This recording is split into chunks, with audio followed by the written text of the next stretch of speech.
Hey guys, TechGeekHD here again with another video, and today I have the unboxing of the world's smallest quadrocopter, the Cheerson CX10.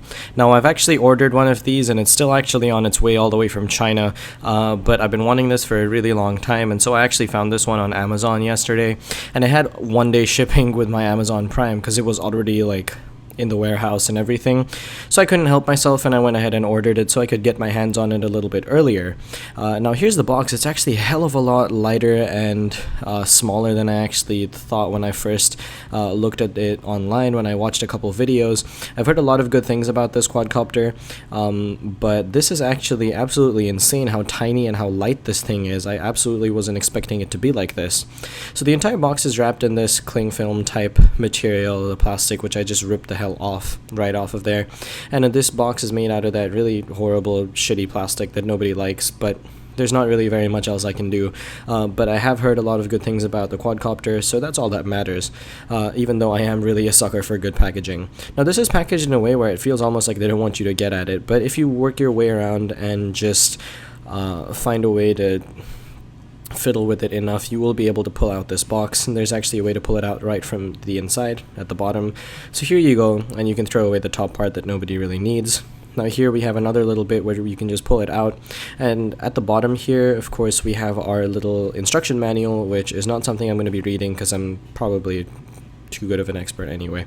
But anyway, at the bottom we have a little packet here that actually has a bunch of extra propellers, which are very important on something like this, especially for flying it indoors. Chances of you hitting it on something and popping a propeller off are pretty high. So we have 4 extra propellers, which is really nice, but you can buy some extra ones online. And here we have the little USB charge cable, which is what you use to power up your little CX10. Now this takes a good 20 minutes to charge, and it gives you about 8 minutes of flight time, between 8 and 15 depending on what mode you fly it in. And here's the little controller. Now it is actually really tiny, even the controller fits inside of my hand, but I was surprised at how well built it was.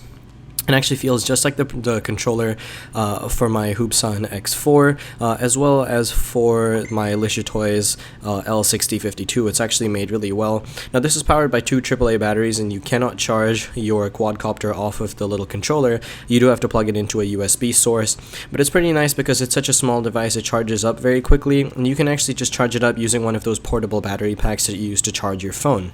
So moving on to the little quadcopter and pulling off of these little ties it's holding it in place, you guys can see this is absolutely tiny. I'm moving the stuff away to the side. You guys can see it's unimaginably small. I didn't think it was going to be this tiny. I thought it was a little bit bigger than this, but here it is next to my iPhone 6, and you guys can really tell how small this thing really is.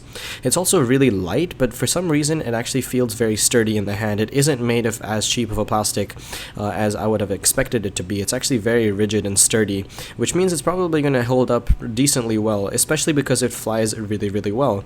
Now this clip is sped up 2 times, but it is actually a very quick flyer, especially for flying it in the highest rate mode.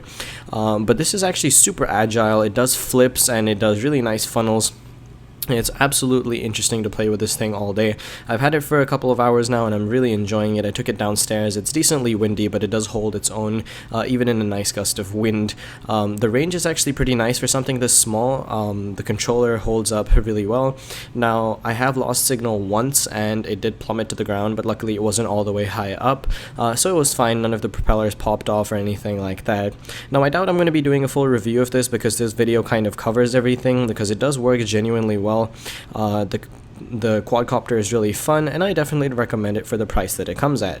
Now really guys, that does about do it for this video. If you enjoyed it, please do remember to subscribe and leave a like, and as always, I'll catch you all in the next video. Peace.